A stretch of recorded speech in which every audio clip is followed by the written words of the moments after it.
రాష్ట్రానికి పెట్టుబడుల వరద పారుతుంది మనందరికీ తెలిసిందే.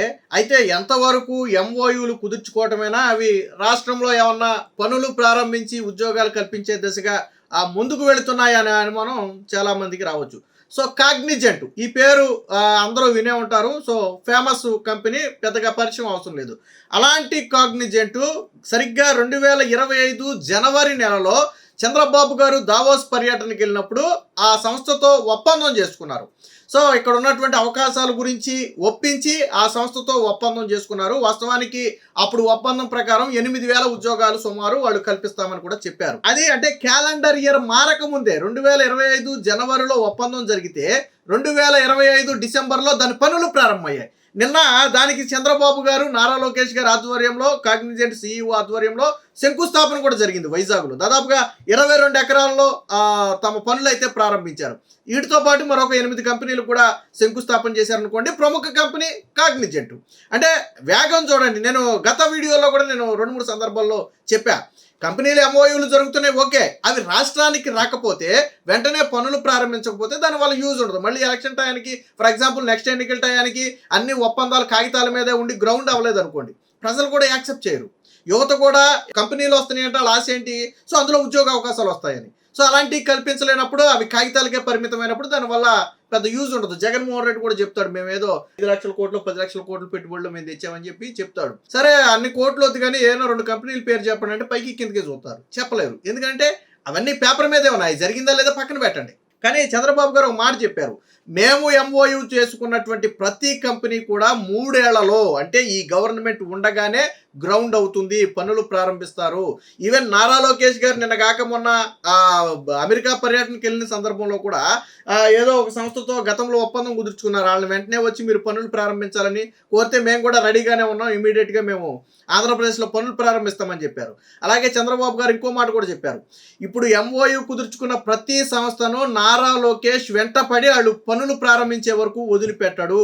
నారా లోకేష్ కూడా చెప్పాడు, స్వయంగా నేనే ఒక 25 వాట్సాప్ గ్రూపుల ద్వారా ఈ కంపెనీలకు సంబంధించిన అనుమతులన్నీ పర్సనల్గా నేను మానిటర్ చేస్తున్నాను అని చెప్పి గతంలో నారా లోకేష్ కూడా చెప్పాడు. సో, దాని ఫలితమే ఒక ఇయర్లో క్యాలెండర్ మారకముందే కాగ్నిజెంట్ ఈరోజు గ్రౌండ్ అవుతుంది, పనులు ప్రారంభిస్తున్నారు, శంకుస్థాపన కూడా జరిగిందంటే ఆషామాషి వ్యవహారం కాదు.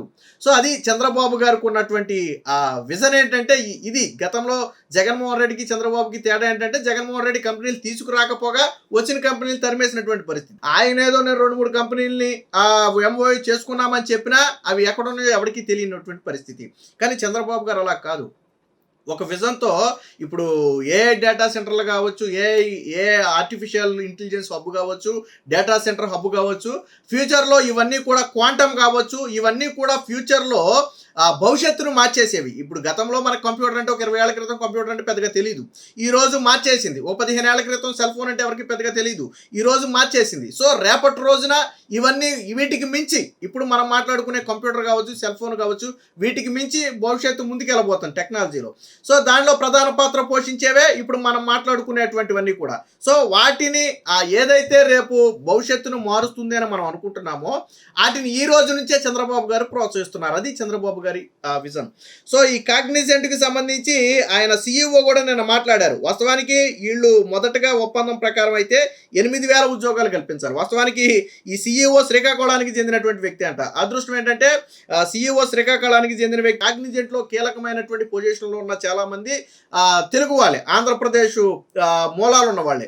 సో, ఇవన్నీ కూడా నిన్న స్వయంగా సీఈఓ అయినటువంటి రవికుమారే వెల్లడించారు. విశాఖపట్నానికి గ్లోబల్ క్యాపబిలిటీ సెంటర్లు రప్పిస్తాం, తద్వారా ఈ సిటీని జీసీసీ క్యాపిటల్గా మారుస్తామని చెప్పి నిన్న చెప్పడం జరిగింది. విశాఖపట్నంలో 3 దశల్లో 8,000 మందికి ఉద్యోగ అవకాశాలు ఇస్తామని గతంలో ఒప్పందం చేసుకున్నాం. కానీ చంద్రబాబు గారి సూచన మేరకు ఆ ఉద్యోగాల సంఖ్యను 8,000 నుంచి 25,000కు పెంచుతున్నాం. అలాగే నా తల్లితో పాటు గ్రాండ్ పేరెంట్స్, సోదరుడు అంతా విశాఖలోనే ఉంటారు, నేను శ్రీకాకుళం ప్రాంతానికి చెందిన వాడిని, ఇక్కడికి రావడం నాకు చాలా సంతోషంగా ఉందని చెప్పి దీని సీఈఓ రవికుమార్ అయితే చెప్పడం జరిగింది. విశాఖపట్నంలో పనిచేయడానికి ఎంతమంది ఆసక్తిగా ఉన్నారని తమ సంస్థ ఉద్యోగులను కోరితే దాదాపుగా 4,500 మంది విశాఖపట్నంలో వచ్చి పనిచేయడానికి సిద్ధంగా ఉన్నామని చెప్పి సుముఖత కూడా తెలిపారంట. అంటే కంపెనీ షిఫ్ట్ అయినప్పుడు కొంతమంది ఉద్యోగులు రావాలి, అందరినీ ఇక్కడే తీసుకుంటారంటే సాధ్యపడదు. సో కొంతమంది రావాల్సి ఉంటుంది. సో ఎలా వస్తారంటే అక్కడి నుంచి కూడా పెద్ద ఎత్తున రెస్పాన్స్ వచ్చింది. వాళ్ళు ఊహించలా. ఆ విశాఖపట్నం అంటే ఎవడొస్తాడు, 100 మంది 150 మంది కూడా రారేమని ఫీల్ అయ్యారంటాడు. బట్ అంత స్పందన మేమైతే ఊహించలేదు. సో ఇక్కడ మేము నేరుగా కల్పించే ప్రతి ఉద్యోగం ద్వారా పరోక్షంగా మరొక నలుగురికి ఉపాధి కలుగుతుందంటే ప్రత్యక్షంగా 25,000 మందికే, కానీ పరోక్షంగా 1,00,000 మందికి దాదాపుగా ప్రతి ఒక్క ఉద్యోగం బ్యాక్ ఎండ్లో మరి 2-3 ఉద్యోగాలకి అవకాశం కల్పిస్తుంది. సో ప్రత్యక్ష ఉద్యోగాలు 20 అయితే పరోక్షంగా దానికి 2-3 రెట్లు అదనపు ఉద్యోగాలు కూడా వస్తాయి. సో ఇదే విషయాన్ని నిన్న కాగ్నిజెంట్ CEO కూడా చెప్పడం జరిగింది. దీంతో పాటు మరికొన్ని కంపెనీలకైతే శంకుస్థాపన చేశారు. దాదాపుగా 3,740 కోట్ల రూపాయల పెట్టుబడులు, 46,700 మందికి ఉద్యోగ అవకాశాలు ఈ 9 కంపెనీల ద్వారా అయితే రాబోతున్నాయి. అందులో సత్య ఇంటిగ్రేటెడ్ ఐటీ పార్క్ ఒకటి, క్వాడ్జ్ టెక్నోస్టాఫ్ ఒకటి, మదసన్ ఒకటి, ఫ్లూయెంట్ గ్రిడ్ ఒకటి, అలాగే నాన్రాల్ టెక్నాలజీ ఒకటి, టెక్ తమ్మినా ఒకటి, ఇలా మొత్తంగా 9 సంస్థలకైతే నిన్న శంకుస్థాపన అయితే జరగడం జరిగింది. అందులో ప్రధానమైనది అయితే కాగ్నిజెంట్, దానికి సంబంధించి కూడా ఉంది. చంద్రబాబు గారు స్వయంగా తానే ట్విట్టర్లో పెట్టుకున్నారు. ఇది మనం చూసేది చంద్రబాబు గారు గతంలో మాట్లాడింది. ఇది ఎప్పుడంటే జనవరి 21, 2025 నాడు నేను కాగ్నిజెంట్ CEOతో మాట్లాడి ఆంధ్రప్రదేశ్కి ఆహ్వానించాము, వాళ్ళు సుముఖంగా ఉన్నారని చెప్పి 2025 జనవరి 21న చంద్రబాబు గారి అఫీషియల్ అకౌంట్లో పోస్ట్ చేయడం జరిగింది. ఇప్పుడు దాన్నే క్వైట్ చేసి చంద్రబాబు గారు ఏం చెప్పారంటే, ఎస్ మేము ఇచ్చిన హామీని నిలబెట్టుకున్నాము, కాగ్నిజెంట్ వచ్చేసిందని చెప్పి మళ్ళీ నిన్న ఒక రోజు క్రితం, అంటే నిన్న శంకుస్థాపన ఎప్పుడైతే జరిగిందో దానికి సంబంధించి ఫోటోలను పెట్టుకుని చంద్రబాబు గారు సోషల్ మీడియాలో అయితే పెట్టడం జరిగింది. అంటే ఇప్పుడు కింద కామెంట్లో కూడా ఏమొచ్చిందంటే, అంటే క్యాలెండర్ మారక ముందే ఒక సంస్థ గ్రౌండ్ అవ్వడం అనేది ఆషామాషి వ్యవహారం కాదు. 1 ఇయర్లో అది చంద్రబాబు గారి కృషి, అది చంద్రబాబు గారి విజన్.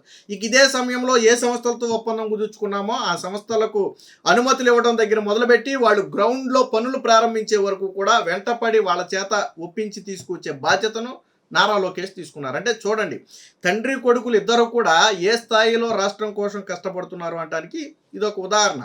1 ఇయర్లో ఈ స్థాయిలో పెట్టుబడులు పెట్టే కంపెనీలు గ్రౌండ్ అవ్వటం అంటే చాలా తక్కువ. ఎందుకంటే వాళ్ళు మనతో ఒప్పందం చేసుకున్న తర్వాత ఇక్కడ ఉన్నటువంటి పరిస్థితులని అధ్యయనం చేయడానికి 1 ఇయర్ పట్టుద్ది వాళ్ళకి.